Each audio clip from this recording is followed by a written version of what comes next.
ఆంధ్ర రాష్ట్రంలో ఎన్డీఏ కూటమి ప్రభుత్వం అమలు చేయబోతున్న నూతన చట్టాలను వెంటనే రద్దు చేయాలని ఈ రోజు జరిగినటువంటి ప్రింట్ అండ్ ఎలక్ట్రానిక్ మీడియా సమావేశంలో all India lawyers association justice convener Bugata Shiva మాటల ద్వారా ప్రభుత్వాన్ని హెచ్చరించారు.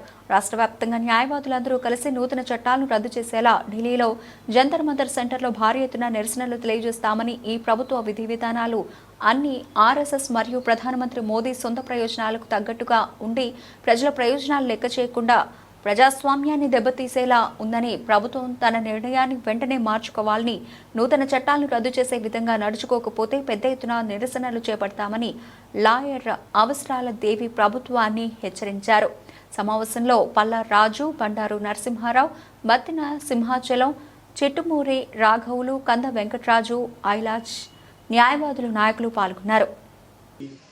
అమల్లోకి తీసుకురావడానికి చట్టసభల్లో శాసనం చేసి దాని ఆర్డినెన్స్ రూపంలో రిలీజ్ చేయడం జరిగింది.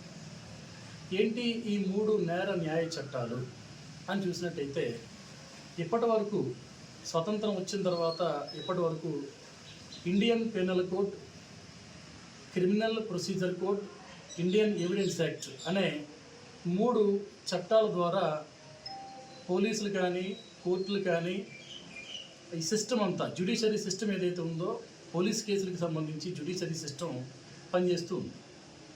యూనియన్ గవర్నమెంటు బీజేపీ ప్రభుత్వం సార్వత్రిక ఎన్నికలకు ముందు దాదాపు 146 మంది పార్లమెంటు, రాజ్యసభ, లోక్సభ సభ్యుల్ని బయటికి పంపించి ఏకపక్షంగా సొంత నిర్ణయంతో, ఏకపక్ష నిర్ణయంతో ప్రజల గొంతు నొక్కి ఒక 3 నేర న్యాయ చట్టాలని పార్లమెంట్ ఉభయ సభల్లో ఆమోదింపజేసుకుంది. వాళ్ళు ఏకగ్రీవంగా. ఏంటి 3 నేర న్యాయ చట్టాలంటే, ఇండియన్ పీనల్ కోడ్ స్థానంలో భారతీయ న్యాయ సంహిత 2023, అలానే క్రిమినల్ ప్రొసీజర్ కోడ్ స్థానంలో భారతీయ ఎలక్ట్రానిక్ మీడియా వారికి ఐదేస్ తరఫున ధన్యవాదాలు తెలియజేస్తున్నామండి.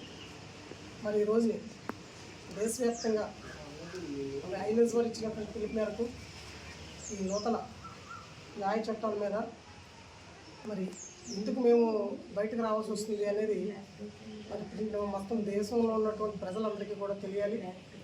మరి ఈ 3 చట్టాలని కూడా మార్పులు చేసి కేవలం పార్టీల యొక్క ఉనికిని కాపాడుకోవడం కోసం చేసిన చట్టాలుగా మేము భావిస్తూ ఉన్నాం. మరి ఈ చట్టాలు ప్రస్తుతం ఈ దేశంలో ఉన్నటువంటి పౌర హక్కుల మీద, అలాగే మరి ఎవరైతే ఉద్యమాలు చేసి ఆ చట్టానికి కూడా న్యాయం జరిపించడానికి ప్రయత్నం చేసేటువంటి ఉద్యమకారులు ఉంటారో వాళ్ళందరినీ అణచివేయడానికి ఇది ఒక బూచీగా మాత్రం మేము టీవీలతో ఉన్నాం, భావిస్తూ ఉన్నాం మేము నిజంగా. మరి మానవ హక్కుల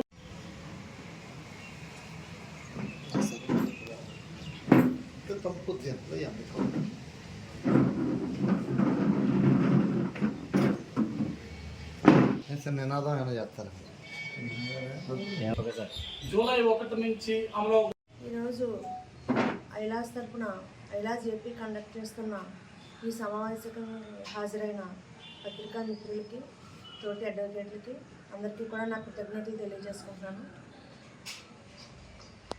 కేంద్ర ప్రభుత్వం తీసుకొచ్చిన నూతన నేర న్యాయ చట్టాల యొక్క ఫలితాలు ఏ విధంగా ఉంటాయి అనేది, అవి అమల్లోకి వస్తేనే కానీ, ప్రజల్లోకి వెళ్తేనే కానీ దాని ఫలితాలు ఏ విధంగా ఉంటాయి అనేది ఎవరికీ తెలియదు. అయితే ఏంటంటే, ఇందులో ఐపీసీలో ప్రజెంట్ అది దాన్ని బిఎన్ఎస్గా మార్చారు. చాలా సెక్షన్లు అందులో తీసివేసి కొన్ని సెక్షన్లు కలిపారు. 80% ఆఫ్ ద ఐపీసీ అలానే ఉంచారు. కొద్ది మార్పులు మాత్రమే చేశారు. ఇందులో ముఖ్యంగా 10 మార్పులు చేయడం జరిగింది ఐపీసీలో. జనరల్గా ఐపీసీ సెక్షన్ 53 ప్రకారం శిక్షలు ఉంటాయి, 5 రకాల శిక్షలు ఉంటాయి. డెత్ పెనాల్టీ అని, ఇంప్రిజన్మెంట్ అని, డెత్ అండ్ ఇంప్రిజన్మెంట్ అని, అలాగే ఆస్తులను జప్తు చేయడం అని, ఫైన్ అని ఉంటుంది. ఇందులో కొత్తగా కమ్యూనిటీ సర్వీస్ అనే ఒక కొత్త శిక్షని తీసుకురావడం జరిగింది. అసలు ఈ కమ్యూనిటీ సర్వీస్ అంటే ఏంటో కూడా జనాలకు పూర్తిగా దీని మీద అవగాహన లేదు. అవగాహన లేని కమ్యూనిటీ సర్వీస్ని తీసుకొచ్చి దాన్ని శిక్షగా పెట్టారంటే, సామాజిక సేవ చేయడం అనే దాన్ని శిక్షగా చూపిస్తున్నారు ఈవేళ కేంద్ర ప్రభుత్వం. ఇందులో సామాజిక సేవ అంటే ఏంటో వాళ్ళు క్లియర్గా చెప్పలేదు. సామాజిక సేవ అంటే వీధులు ఊడ్చడం కానీ, సినిమా హాల్లో కానీ, పార్కుల్లో కానీ ఉన్న చెత్తను తీసివేయడాన్ని శిక్షగా ఇందులో చూపించడం జరుగుతుంది కేంద్ర ప్రభుత్వం. ఇది మనుషుల మీద వేయడం వల్ల వాళ్ళ యొక్క హక్కులకి ఎంతవరకు భంగం కలుగుతుంది, వాళ్ళ స్వేచ్ఛని హరించి వేసే విధంగా ఉన్నాయి. ప్రస్తుతం కేంద్ర ప్రభుత్వం తీసుకొచ్చిన శిక్షలు ఏవైతే ఉన్నాయో అవన్నీ కూడా వారి యొక్క స్వేచ్ఛకి భంగం కలిగించేగా, అలాగే రాజ్యాంగానికి తూట్లు పొడిచే విధంగా, రాజ్యాంగం మనల్ని పరిరక్షిస్తూ ఉంటుంది, అలాంటి రాజ్యాంగానికి తూట్లు పొడిచే విధంగా ప్రజెంట్ కేంద్ర ప్రభుత్వం తీసుకొచ్చిన ఈ కొత్త బిఎన్ఎస్ చట్టంలో ఉండడం జరిగింది. అలాగే హిట్ అండ్ రన్ జనరల్గా దీన్ని 304A కింద ఐపీసీలో చూపించడం జరుగుతుంది. దీనిలో కొద్దిగా మార్పులు తీసుకొచ్చి ఎక్కువగా హ్యూజ్ ఫైన్స్ వేయడం అనేది జరుగుతోంది. 7 లక్షల నుంచి 10 లక్షల వరకు. సామాన్యుడు దీన్ని ఎంతవరకు భరించగలడు? అలాగే ఉన్నత కుటుంబాల్లో పుట్టిన వాళ్ళు, ధనవంతులు అయితే దీన్ని భరిస్తారు, కానీ సామాన్యులు దీన్ని ఎంతవరకు భరిస్తారు అనేది ఇక్కడ మనం ఆలోచించవలసిన విషయం. అలాగే ఇంకొక విషయం ఏంటంటే, మెంటల్ డిజార్డర్ పర్సన్స్ ఉంటారు, వాళ్ళని కూడా ప్రాసిక్యూట్ చేయడానికి ఈ బిఎన్ఎస్ లో కొత్తగా ఒక చట్టం తీసుకొచ్చింది. అసలు మెంటలీ డిజార్డర్ పర్సన్స్ అనే వాళ్ళు ఏమీ చెప్పలేరు. అలాంటిది ఈ బిఎన్ఎస్ లో మెంటల్లీ డిజార్డర్ పర్సన్స్ ని కూడా ప్రాసిక్యూట్ చేయవచ్చు అనే కొత్త చట్టాన్ని తీసుకురావడం జరిగింది. అలాగే ఉపాలో కూడా చాలా మార్పులు తీసుకురావడం జరిగింది. దీనివల్ల ప్రస్తుతం ఉన్న సామాజిక సేవ చేసే ప్రజలు, వ్యక్తులు ఎవరైతే ఉన్నారో వాళ్ళు చాలా ఇబ్బంది పడడం జరుగుతుంది. కేంద్ర ప్రభుత్వం ప్రతిపక్షాలను బయటికి పంపించి వాళ్ళు ఏకపక్షంగా నిర్ణయం తీసుకొని ఈ చట్టాలను అమల్లోకి తీసుకొచ్చి పోలీసులకు కానీ, న్యాయ కోవిధులకు కానీ, న్యాయవాదులకు కానీ ఏ విధమైన శిక్షణ ఇవ్వకుండా ఈ చట్టాలు రేపటి నుంచి అమల్లోకి వస్తాయని చెప్పడం చాలా అంటే చాలా హాస్యాస్పదంగా ఉంది.